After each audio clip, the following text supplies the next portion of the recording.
Hello everyone. Last लेक्चरला आपण login फॉर्मचं design बघितलेलं. तर ह्या लेक्चरला आपण त्याचा पुढचा पार्ट म्हणजे त्याचं ऍक्च्युअली कोडिंग लॉगिन बटनचं बघणार आहोत. त्यासाठी आपण ह्या लॉगिन बटनला डबल क्लिक करूया. आता डबल क्लिक केल्यानंतर हे जे आहे ते ओपन होईल, म्हणजे protected void login button click. Login button क्लिकला जो काही इव्हेंट द्यायचा आहे हे जे आहे ते इव्हेंट आहेत.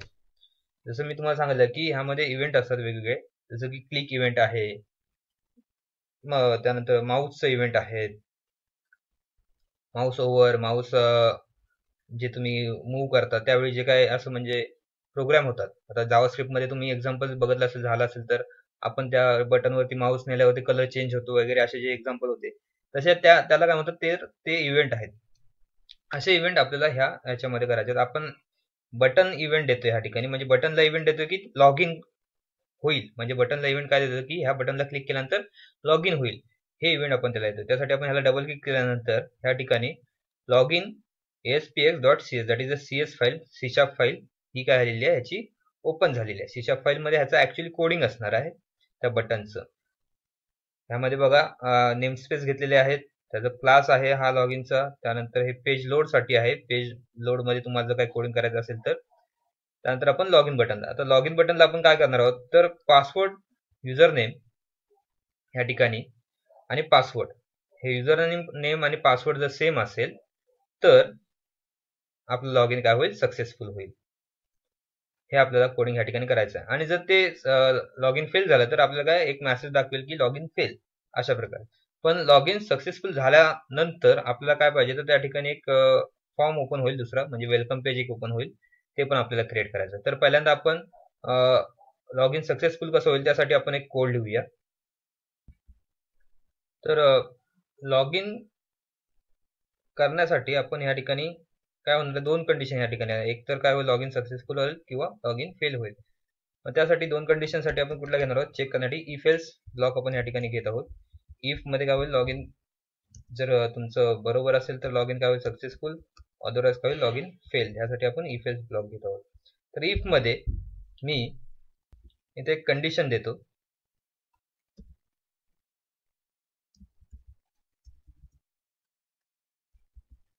ह्याचं जे हे टेक्स्ट बॉक्स आहे त्याचं नाव घेऊया आपण uname टेक्स्ट,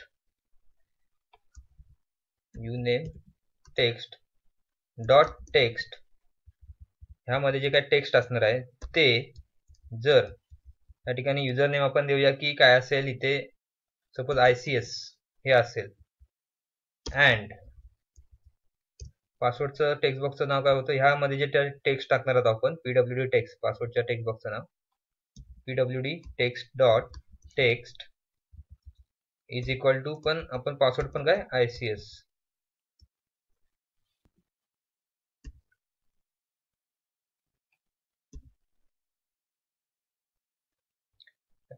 आता या ठिकाणी काय कंडिशन दिली आपण इफच्या ब्लॉक मध्ये इथे की युजर नेम जे आहे ते ICS आणि पासवर्ड जे आहे ते ICS जर असेल तर काय होईल, ते लॉगिन सक्सेसफुल होईल. बरोबर. मग हे लॉगिन सक्सेसफुल झाल्यानंतर आपल्याला काय होईल, इथे वेलकम पेज एक ओपन होईल. आता वेलकम पेज ओपन होण्यासाठी आपल्याला इथे काय घ्यायला लागेल, एक वेलकम पेज घ्यायला लागेल, कारण की जे आपण घेतलेलं नाहीये. बरोबर आहे. वेलकम पेज ओपन होणार म्हणजे आपल्याला एक पेज ह्या ठिकाणी ऍड करायला लागेल. त्यासाठी आपण एक नवीन पेज ऍड करूया, म्हणजे काय, त्या सक्सेसफुल लॉगिन झाल्यानंतर ते पेज काय होईल, या ठिकाणी ओपन होईल. मग ते ऍड करण्यासाठी आपण जसं पहिलं लॉगिनचं फॉर्म ऍड केला तसंच आपण इथे करणार की वेबसाईटला इथे ह्या ऑप्शनवरला क्लिक करून ऍड न्यू आयटमला करायचं क्लिक. त्यानंतर इथे जो काय विजय शिशापला क्लिक करून वेब फॉर्म जो आहे तो क्लिक करायचा आणि इथे आपण ह्याला नाव देऊया की वेलकम फॉर्म, इथे ऍड. तर वेलकम फॉर्म काय इथे आलेला आहे. आता हे त्याचा HTML चा कोड आहे, जो काही बॅकग्राऊंडला कोड आहे तो आहे. आपल्याला काय घ्यायचं, डिझाईन घ्यायचं आहे. डिझाईन मध्ये आपण डायरेक्ट जाऊया आणि इथे आपण वेलकमचा मेसेज लिहूया की वेलकम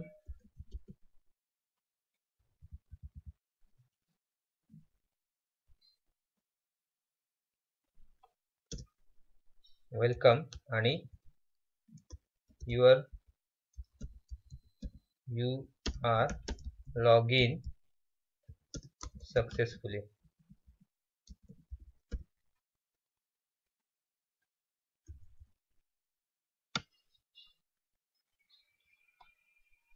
ओके, हा मेसेज आपण काय करूया या ठिकाणी ह्याला देऊया.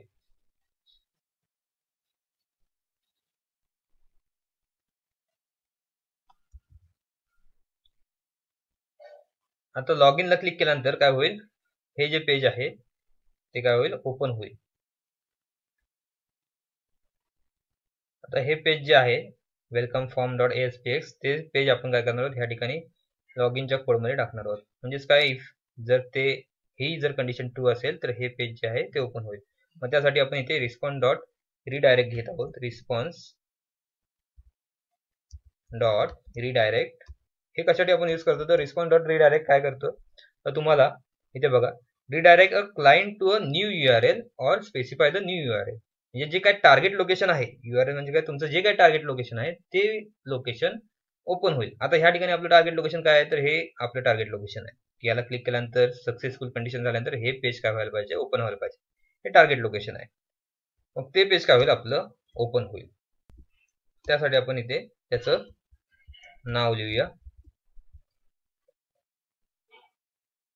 वेलकम फॉर्म, आणि ह्याचं नेम जे आहे ते आपण या ठिकाणी कॉपी पेस्ट करूया. हे केलं आणि इथे टर्मिनेट केलं. त्यानंतर आपल्याला एल्स कंडिशन घ्यायचं, जर फेल झालं लॉग इन तर काय होईल. लॉग इन फेल झालं तर या ठिकाणी सेम रिस्पॉन्स डॉट रिडायरेक्ट. तर ह्या ठिकाणी आपण आणखीन एक काहीतरी ओपन करायला पाहिजे, की काहीतरी मेसेज शो व्हायला पाहिजे. त्यासाठी आपण या ठिकाणी एक मेसेज लिहूया लॉग इनच्या नंतर. इथे मी ते एक मेसेज घेतो. तुम्ही त्यासाठी पण एक नवीन फॉर्म घेऊ शकता, की sorry your log in is fail. दुसरं म्हणजे आपण त्या ठिकाणी लेबल पण घेऊ शकतो. लेबल काय करेल, ह्या ठिकाणी आपलं फक्त मेसेज जे आहे ते शो करेल ह्या ठिकाणी. म्हणजेच कसं, तर इथे मी एक लेबल घेतलं, ते इथे घेतो. ह्याचं जे टेक्स्ट आहे ते मी चेंज करतो, की sorry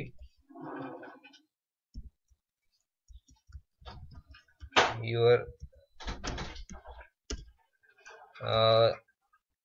or you enter correct credentials or login or username or password असं पण तुम्ही मेसेज देऊ शकता.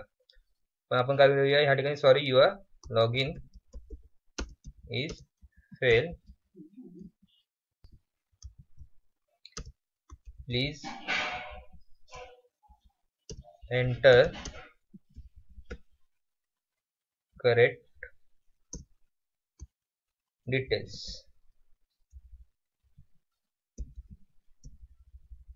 और क्रेडेंशियल. ओके, तर हे मेसेज आपण या ठिकाणी देतो, की sorry your log in is fail, please enter correct credential. हे आपण ह्याला रेड कलर देऊया, कारण की हे मेसेज जो आहे तो फेल मेसेज झाल्यानंतर येणार आहे, म्हणजे कंडिशन फेल झाल्यानंतर. त्यासाठी आपण ह्याला रेड देऊया. याचं आपण साईज पण वाढवू शकतो, नो प्रॉब्लेम.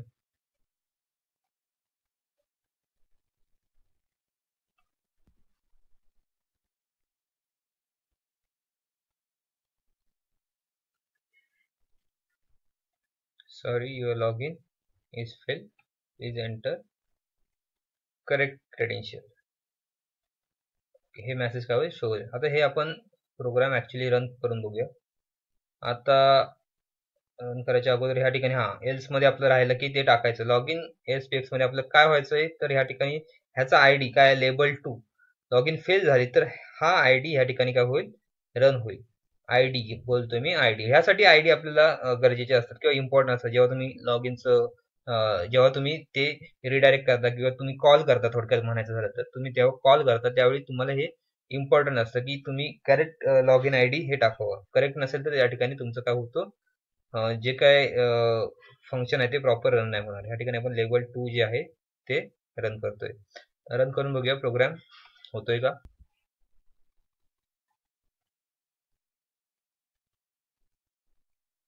रन केलं, डिबग केला. डिबग केल्यानंतर या ठिकाणी एक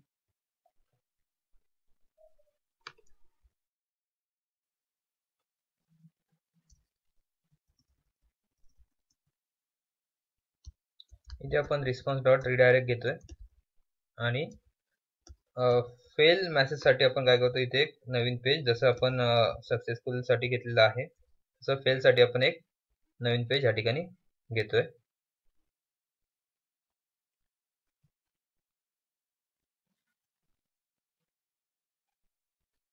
सोल्युशन एक्सप्लोरर इथे stop, log in, add new item,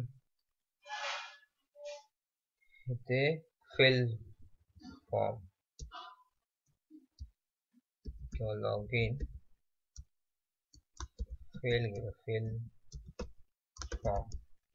fail form आता इथे काय केलं, ऍड केलं. आता फेल फॉर्म मध्ये आपल्याला हे डिझाईन मध्ये आपल्याला तो मेसेज काय करायचा इथे शो करायचा आहे, तो आपण इथे सेव्ह करा. इथे लॉग इनचा जो आपण घेणार होतो इथून ते लेबल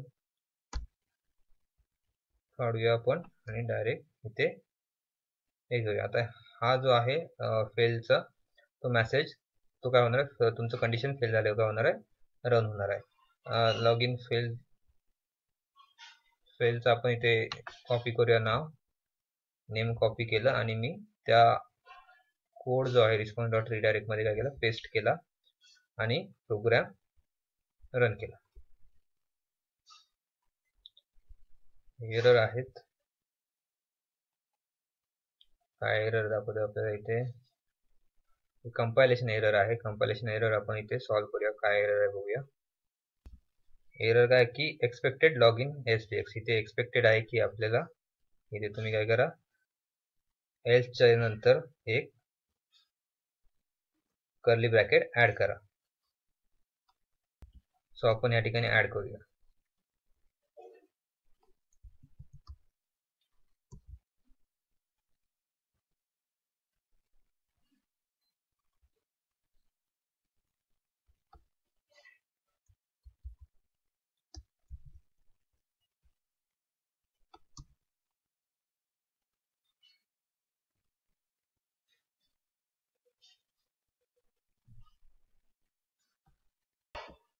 केलेलं आहे आपण ऍड आणि इथे एरर गेलेला आहे. एरर गेला, आपण पुन्हा स्टॉप करून पुन्हा डिबग करूया.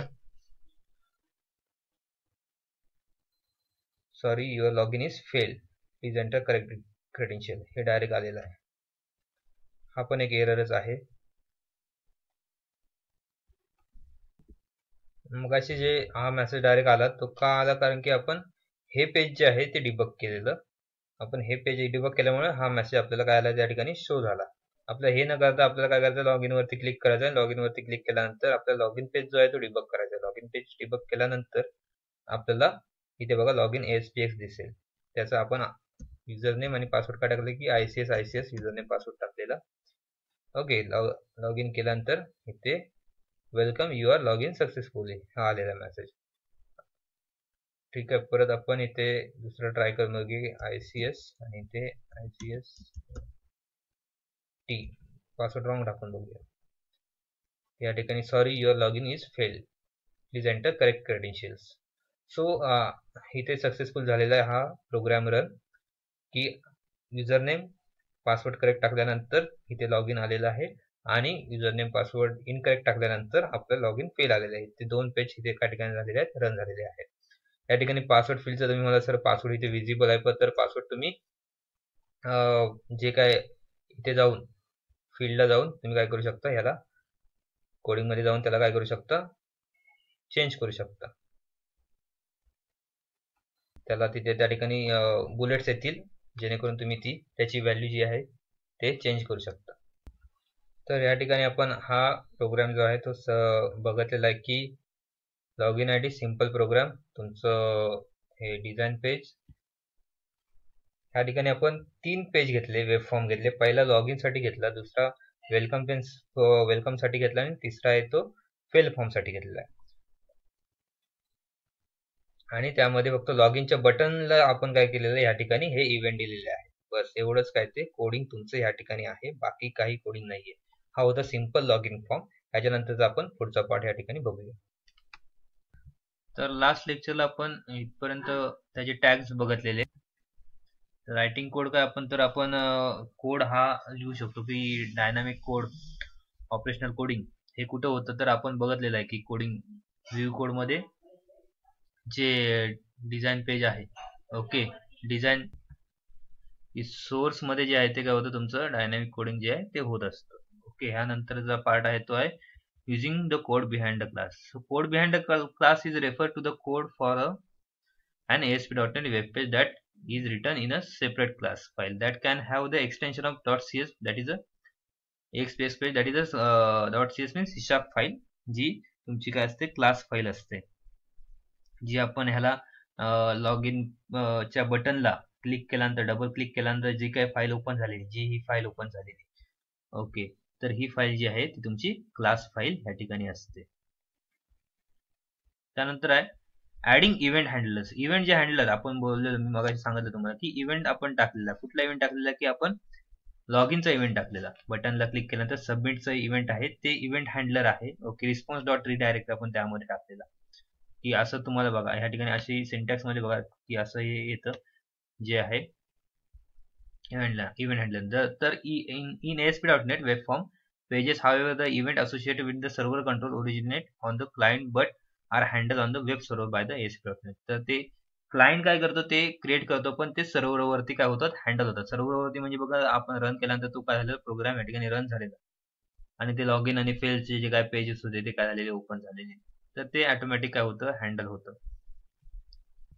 तर असं काहीसं असं आपलं मगाशी सिंटॅक्स मध्ये ओपन झालेलं या ठिकाणी लॉग इनला क्लिक केल्यानंतर हे बघा डबल मध्ये हे पेज लोडचं जे पेजला डबल क्लिक केल्यानंतर येतं पेज, इथं कर्सर आला बघा आहे ना, तो म्हणजे काय पेज लोडला, म्हणजे पेजला तुमचं काय डायनामिक कोडिंग असेल ते, आणि या ठिकाणी तुमचं आपला जे काय बटनला आहे, तुमचं टेक्स्ट बॉक्सला पण असू शकतं, तुमचं वेगवेगळे बटन्स असतील त्याला असू शकतं, कशाला पण असतं ते तुमचं काय या ठिकाणी ओपन होणार आहे वेगळ्या मेथड वेगळ्या फंक्शननी.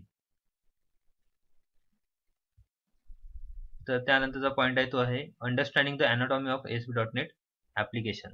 सो अनाटॉमी मध्ये काय तर त्यांनी वेगवेगळ्या फाईल्स आहेत त्यांचं डिस्क्रिप्शन दिलेलं आहे, त्या कशासाठी असतात ते दिलेलं आहे की ASPX जी फाईल आहे ती having extension are basically ASP.NET web pages, this basically contain the user interface. ASPX जे फाईल आहे त्यामध्ये काय असतं युजर इंटरफेस असतो. युजर इंटरफेस म्हणजे तुमचं जे काय तुमचं युजरला दिसणार आहे वेब फॉर्म किंवा काय डिझायनिंग आपण बोलतो ते युजर इंटरफेस मध्ये असणार आहे.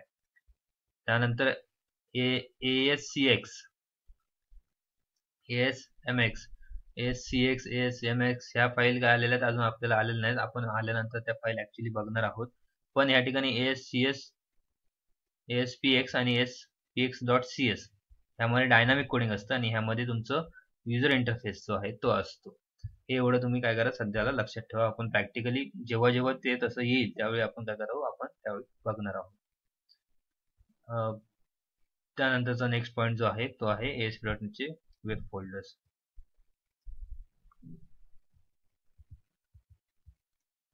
हे फोल्डर्स मध्ये तुमचं जे काय प्रोजेक्टची इन्फॉर्मेशन असणार आहे ती ह्या फोल्डर्स मध्ये असणार आहे सगळ्या. आता हे एक्सप्लेन करत नाही कारण की हे एक्झामला कुठे विचारले जात नाही. आपण डायरेक्ट नेक्स्ट पॉईंट बघूया तो आहे डिबगिंग. डिबगिंग तुम्ही F5 दाबून डायरेक्ट काय करू शकता डिबग करू शकता शॉर्टकट की, किंवा तुम्ही डायरेक्ट इथून बटन क्लिक करून पण डिबग करू शकता इथून.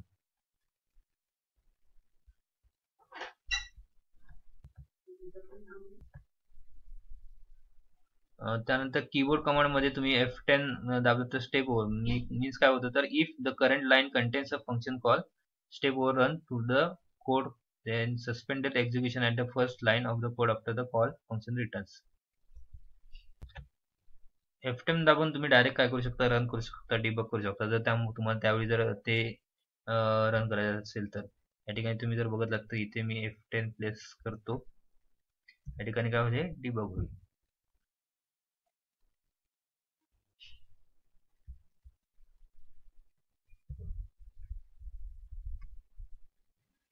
ऍक्च्युली डिबगिंग आहे, स्टॉप करतो इथे. हे बघा काय हे रन झालं या ठिकाणी. असा आहे तो F10 चा यूज आहे. शॉर्टकट कीज आहेत. शिफ्ट प्लस F11 पण त्यासाठी आहे की तुम्हाला जर कट करायचं असेल तर त्यासाठी शिफ्ट प्लस F11 दाबू शकता. अदरवाईज तुम्ही डायरेक्ट पण करू शकता क्लोज. तर हे होते तुमचे शॉर्टकट कीज. तर बेसिक इन्फॉर्मेशन त्यांनी दिलेलं आहे या ठिकाणी. डिबग कसं करायचं, रन कसं करायचं विजुअल स्टुडिओ.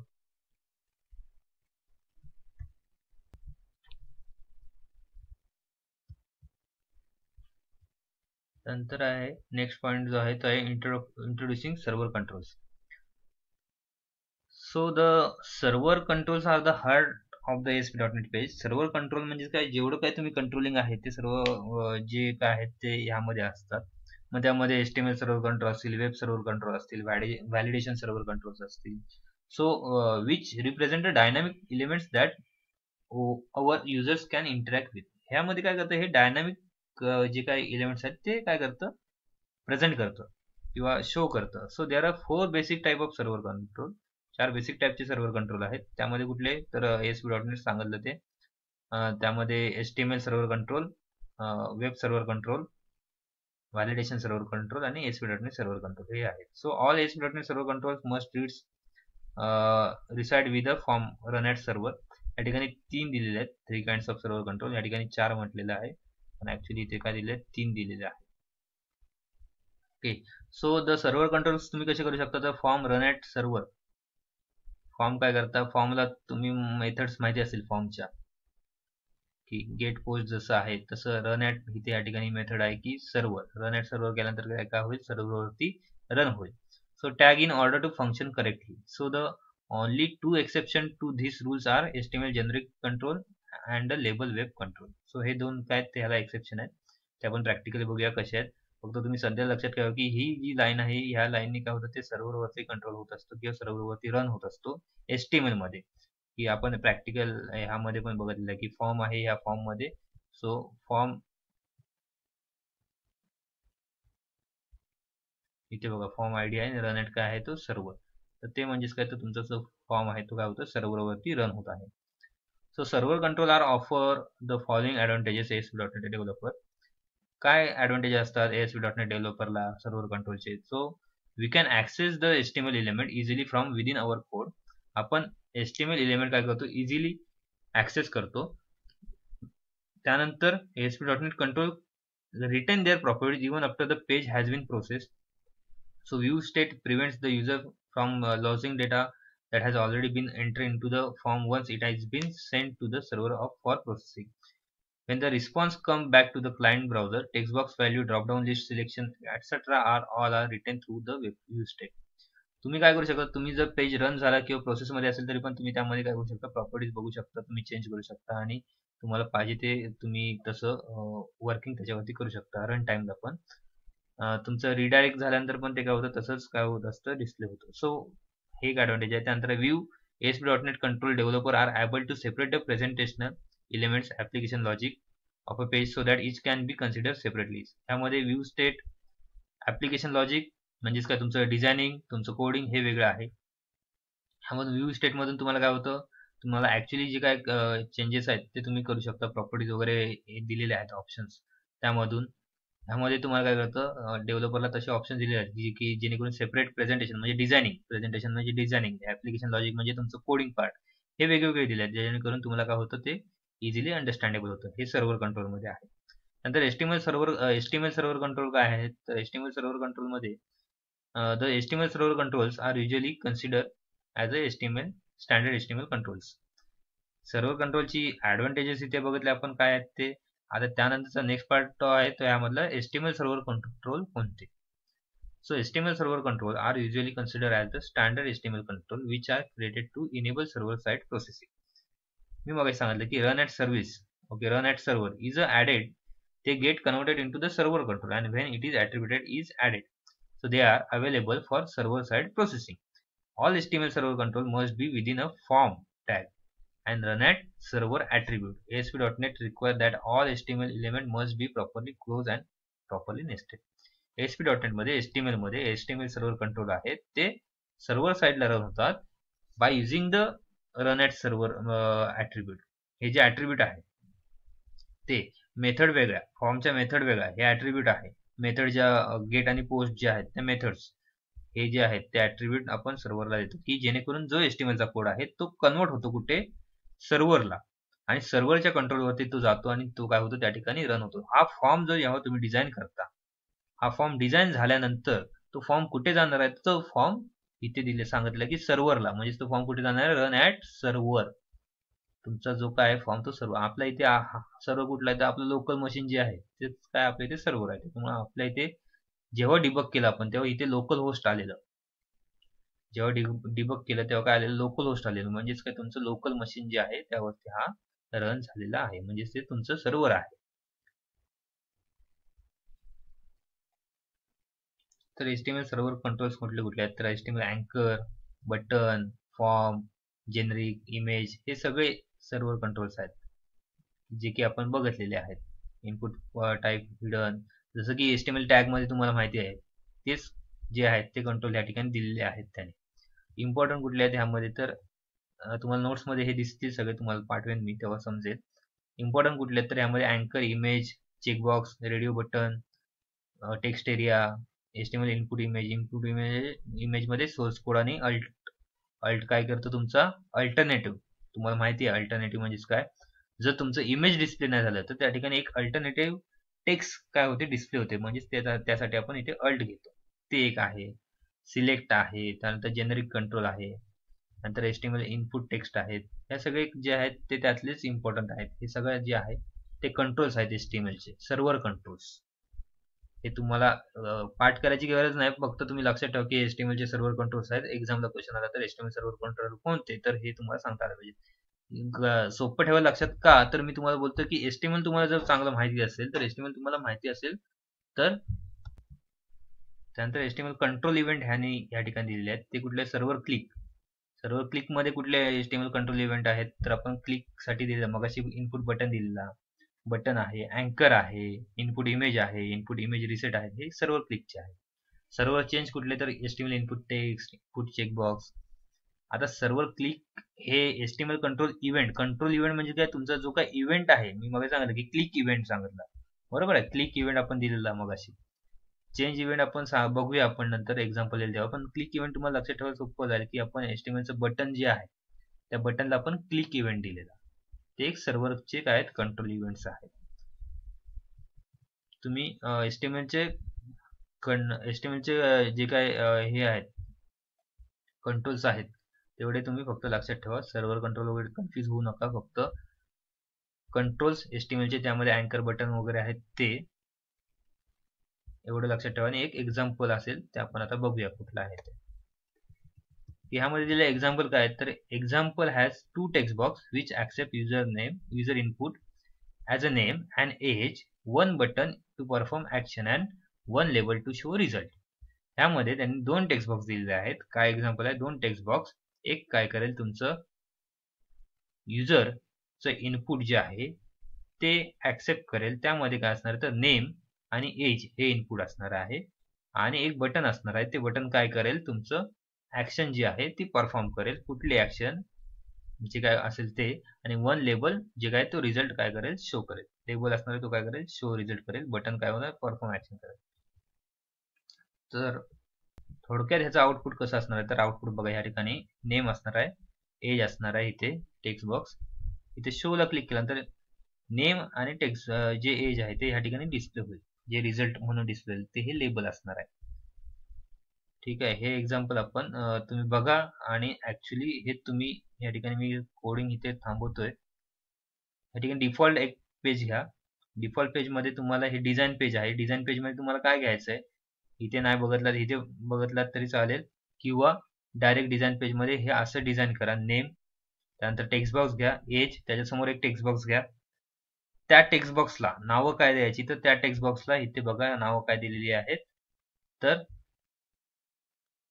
आयडी बघा यांचे काय दिले, टेक्स्ट नेम एक आयडी दिलेला आहे, आणि टेक्स्ट एज ही आयडीज त्यांना द्यायच्या. मग सांगितलं तुम्हाला आयडीज कसं चेंज करा, प्रॉपर्टी मधून आयडी चेंज करा, की टेक्स्ट नेम आणि टेक्स्ट एज हे तुम्ही काय करा, ह्या ठिकाणी आयडी द्या त्यांना.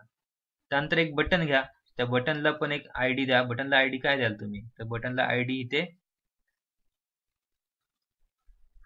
बटन 1 हे आयडी त्याचं बाय डिफॉल्ट असणार आहे तेच, एवढंच काय असणार आहे त्या ठिकाणी असणार आहे. एवढं तुम्ही डिझाईन करा. जर तुम्हाला डिझाईन हे एवढं डायरेक्ट तुम्ही ड्रॅग अँड ड्रॉपने करू शकता. त्यानंतर एक लेबल घ्या. लेबलला काय करायचं आहे, लेबलला तर लेबलला आयडी तुम्हाला द्यायचं आहे इथे LB1. ठीक आहे. तर त्यानंतर बटन वरती क्लिक करायचं आहे तुम्हाला. बटन वरती क्लिक करायचं आहे. बटन वरती क्लिक केल्यानंतर हा जो कोड आहे तो तुम्हाला लिहायचा आहे. स्ट्रिंग STR, ठीक आहे, स्ट्रिंग असणार आहे ती तुमची प्लस होणार आहे कुठे, नेम टेक्स्ट. ह्या टेक्स्टला मध्ये जी व्हॅल्यू येणार आहे ती इथे ऍड होईल. इज सेकंड स्ट्रिंग आणि एज जे काय आहे, आणि इथे एअर होईल. हे डबल इन्व्हर्टेड कॉमा मध्ये ते प्रिंट होणार आहे, आणि जे कॉमा मध्ये डबल इन्व्हर्टेड कॉमा मध्ये नाही आहे ते काय होणार इथे ऍड होणार आहे फक्त, म्हणजे प्रिंट नाही होणार, तुमचं फक्त दिसेल. हा कोड फक्त एकदा ट्राय करा. ओके, नेक्स्ट लेक्चरला आपण व्हिडिओमध्ये आपण हा एक्झाम्पल मी तुम्हाला दाखवतो. फक्त हे कोड तुम्ही बघा, ट्राय होते का, काय प्रॉब्लेम आला तर मला सांगा. आपण नेक्स्ट लेक्चरला सॉल्व्ह करणार आहोत हे. ओके, फक्त you just try, take one example. Also you can take another examples like a login ID and password. Just make a designs of various pages. तुम्ही फक्त डिझाईन्स केला तरी चालेल. तुमचं जे काही लॉजिकल पार्ट आहे तो तुम्ही नंतर द्या. फक्त डिझाईनचं एक प्रॅक्टिस ड्रॅग अँड ड्रॉपची आहे. आयडी वगैरे कसं चेंज करायचं, नेम, कलर, फॉन्ट हे चेंज करायची जरा प्रॅक्टिस एकदा तुम्ही करा. ठीक आहे. तर आजच्या लेक्चर पुरते एवढं होतं. नेक्स्ट लेक्चरला आपण पुढचा पॉईंट बघूया. थँक्यू.